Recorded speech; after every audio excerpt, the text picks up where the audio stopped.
सिद्धेभ्यः ओम नमः सिद्धेभ्यः ओम नमः सिद्धेभ्यः। श्री गौतम स्वामी के मुख से निकली चैत्य भक्ति, जयति भगवान वंदना, बहुत ही सुंदर, जिसका कि हम सभी साधुगण त्रिकाल सामयिक में पाठ करते हैं, उसी का संक्षिप्त अर्थ विवेचन मैं कर रही हूँ। एक प्रकार से ये अध्यापन चल रहा है मेरा। आज है इसमें 7वां श्लोक, यानी 6 श्लोक तक तो मैंने उसका अर्थ संक्षेप में समझा है। मिथ्या ज्ञान तमोव्रत लोकैक ज्योतिरमित गम योगी सांगो पांगमजेयम जैनम वचनम सदा वंदे। श्री गौतम स्वामी कहते हैं कि पहले पंच परमेष्ठी को नमन किया, पुनश्च जिन धर्म को नमस्कार करके अब जिन वचन यानी जिनागम उसको नमन करते हुए कहते हैं श्री गौतम स्वामी, मिथ्या ज्ञान तमोव्रत लोकैक ज्योतिरमित गम योगी। ये सारा संसार जो है वो मिथ्या ज्ञान यानी अज्ञान, मिथ्यात्व से सहित ज्ञान, मिथ्या ज्ञान रूपी अंधकार उससे संयुक्त हो रहा है, उससे व्रत है, ढका हुआ है। हम और आप सभी अनादि काल से इस संसार में मिथ्या ज्ञान रूपी अंधकार में ही पड़े हुए थे।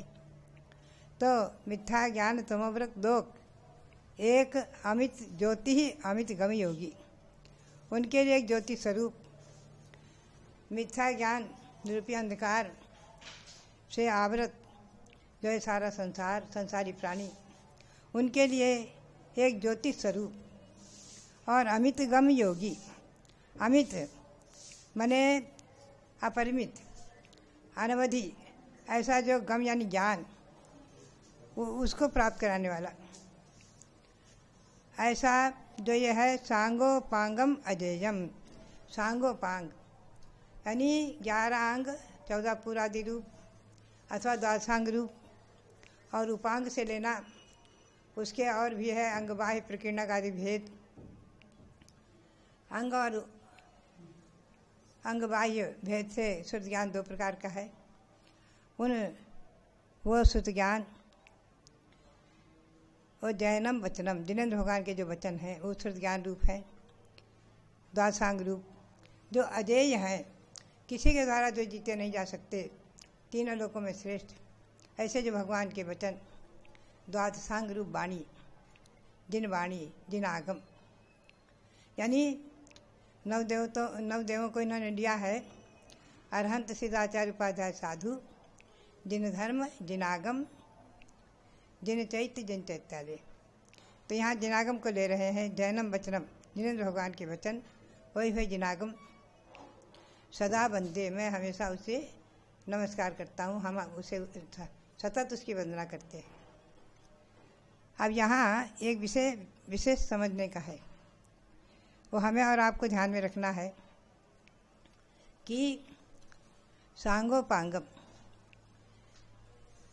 यानी अंग और अंग बाह्य रूप श्रुत ज्ञान जो माना गया है, तो वर्तमान में हमारी दिगंबर जैन परंपरा में वो आज नहीं है, उसका अंश है, ये ध्यान रखना।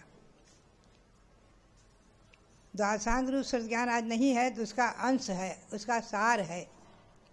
जैसे कि उदाहरण के लिए 11 अंग और 14 पूर्व में अग्राणी पूर्व दूसरा पूर्व है, उत्पाद पूर्व अग्राणी पूर्व दूसरा पूर्व है, और उसमें भी कुछ वस्तु आदि भेद हैं। तो अग्राणी पूर्व के कुछ अंश का ज्ञान श्रीधर सेनाचार्य को था। अग्राणी पूर्व के कुछ अंश का ज्ञान, तब उनको मन में चिंता हुई कि ये श्रुत ज्ञान हमारा जो है ये आगे हमारे साथ में चला जाएगा। तो उन्होंने जो साधु सम्मेलन हो रहा था वहाँ उन्होंने एक ब्रह्मचारी को भेजा कि हमें योग्य 2 शिष्य आप दे दीजिए, जिन्हें हम अपना ज्ञान प्रदान कर दें, अपना ज्ञान उसे पढ़ा दें और आगे उसकी परंपरा अविच्छिन्न चलती रहे। धरसेनाचार्य ने उस मुनि सम्मेलन में साधु सम्मेलन से ब्रह्मचारी को भेजकर 2 शिष्य मांगे और वहाँ उन्होंने 2 शिष्य भेजे जो पुष्पवंत भूतबली नाम से प्रसिद्धि को प्राप्त हुए हैं और जिन्हें धरसेनाचार्य ने अध्ययन कराया, अपना ज्ञान दिया और उन्होंने उन दोनों ने मिलकर के उसे सचखंडागम रूप में निबद्ध किया और श्रुत पंचमी के दिन पूर्ण करके उसकी पूजा हुई है। चतुर्वेद संघ ने मिलकर पूजा की है। अभी ये ज्येष्ठ मास में श्रुत पंचमी पर्व आने वाला है।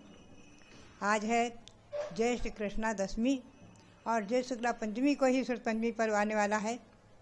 उसी दिन उन सचखंडागम ग्रंथ को पूर्ण करके उसकी पूजा हुई थी। हम और आप सभी उसकी पूजा करते हैं सचखंडागम ग्रंथों की। आज हमें और आपको प्रसन्नता है कि सचखंडागम ग्रंथ पर अनेकों सूत्र तो पुष्पवंत भूतबली आचार्य ने रचे, अनेकों आचार्यों ने टीकाएँ की संस्कृत में, प्राकृत में। आज उपलब्ध नहीं है, काल के गाल में चली गई, भस्म हो गई, जला दी गई। क्या हुआ? धर्म विद्वेषों ने जलाया, क्या हुआ? जो भी हुआ, धवला टीका से सहित तो टीका उपलब्ध हो गई दक्षिण में भट्टारकों के यहाँ। और आचार्य श्री सांसार महाराज की कृपा प्रसाद से विद्वानों ने, आचार्य महाराज ने प्रेरणा दे करके विद्वानों से उसको हस्तलिखित करा करके और उस धवला टीका का हिंदी अनुवाद कराया और उसे प्रकाशित कराया, जो वर्तमान में धवला टीका नाम से प्रसिद्ध है और वो धवला ग्रंथ के नाम से 16 पुस्तकों में प्रकाशित छपा हुआ है। और उसी का हिंदी अनुवाद सहित उसका अध्ययन, मनन, चिंतन करके, पठन करके, स्वाध्याय करके मैंने भी उस सचखंडागम ग्रंथ के 5 खंडों पर सिद्धांत चिंतामणि नाम से संस्कृत टीका भी संक्षेप में लिखी है, जो लगभग 11 साढ़े 11 वर्षों में और रास्ते में विहार करते करते कुंडलपुर, प्रयाग आदि की यात्रा करते करते हमारी पूर्ण हुई। और आज मुझे प्रसन्नता है कि थोड़ा सा अंश का ज्ञान उसका मुझे भी हुआ। अंश ज्ञान, उसमें बहुत सा ज्ञान ऐसा है जो सैद्धांतिक ज्ञान सूक्ष्म है और कुछ गणित, अलौकिक गणित विशेष है, वो हमको नहीं समझ में आई। आचार्य श्री वीर साहब जी महाराज भी सब स्वाध्याय करते थे। तो एक बार ब्रह्मचारिणी सुमती बाई, जो सोलापुर आश्रम की संचालिका थी, सन 1956-57 में आचार्य श्री से प्रश्न किया कि हे आचार्य देव, आप सब समझ रहे हैं? तो आचार्य श्री मुस्कुराए और बोले, कहीं समझ में नहीं भी आता है। तो बोले, फिर आप पढ़ते क्यों हैं?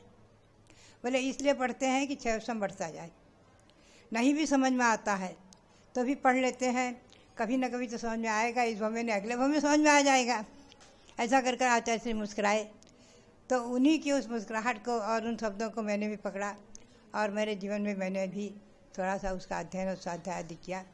तो कहने का मतलब ये रहा, ये बात आप ध्यान में रखें कि आज दिगंबर जैन परंपरा में 11 अंग 14 पूर्व नहीं है, उनका अंश है, उनके अंश का सार है, ज्ञान है।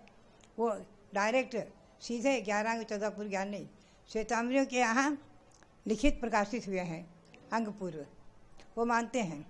तो ध्यान रखें कि 11 अंग और 14 पूर्व, इस पर हम फिर कभी प्रकाश डालेंगे। ये लिपिबद्ध हो ही नहीं सकता, इसके पद इतने बड़े बड़े हैं, ये लिपिबद्ध होना संभव ही नहीं है। मैंने एक छोटी सी संक्षेप में पुस्तक निकाली है, उसमें निकाला था मैंने कि एक एक पद कितने बड़े हैं।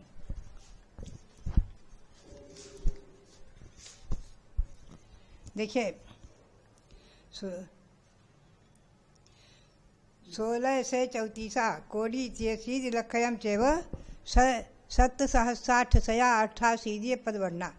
1634 करोड़ 83,07,888 अक्षरों का एक मध्यम पद होता है और इस मध्यम पद से दासांग की रचना हुई है। बताओ, आप कोई रचना कर ही नहीं सकता।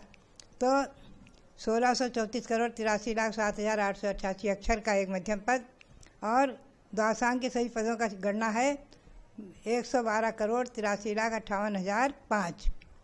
इतने पदों में ये है और अंगवाही भी ऐसे है। तो मैंने इस पर प्रकाश डाला था कि द्वासांग श्रुत लिपिबद्ध नहीं हो सकता। मैंने संकलन किया था, ये मेरी खुद की अपनी नहीं है, संकलन है। तो बीच में क्या हुआ था, 5-6 वर्ष पूर्व कुछ विद्वानों ने द्वासांग लिखने का एक मुनि के आग्रह से प्रयास किया था। तो मेरे पास भी आया था कि एक अंग का आप भी देख लें। तब मैंने इसका विरोध किया और मैंने कहा अगर द्वादशांग लिपिबद्ध हो सकता है और आप लोग लिपिबद्ध करेंगे द्वादशांग को विद्वानों से संकलित करके, तो हम उसका विरोध करेंगे। तो उन्होंने उस हट को छोड़ दिया। मैंने पुस्तक निकाली थी उस समय कि द्वादशांग श्रुत लिपिबद्ध नहीं हो सकता। तो हमेशा ध्यान में रखें, आज जितना भी हमारे यहाँ श्रुत उपलब्ध है 4 अनुयोग के रूप में लाखों ग्रंथ हैं और हजारों ग्रंथ लिपिबद्ध होकर छप चुके हैं, अनुवाद होकर छप चुके हैं, लेकिन सब उसके सार रूप हैं, द्वादशांग रूप नहीं है। द्वादशांग का हम इसको कल लेंगे थोड़ा सा कि द्वादशांग की परंपरा हमारे यहाँ 683 वर्ष तक रही है। द्वादशांग का ज्ञान एक एक अंक के रूप में 600 भगवान महावीर के बाद 683 वर्ष तक रहा है। उसके बाद उसका अंश ज्ञान ही रहा। इस बात को हम कल लेंगे, कल इस पर प्रकाश डालेंगे।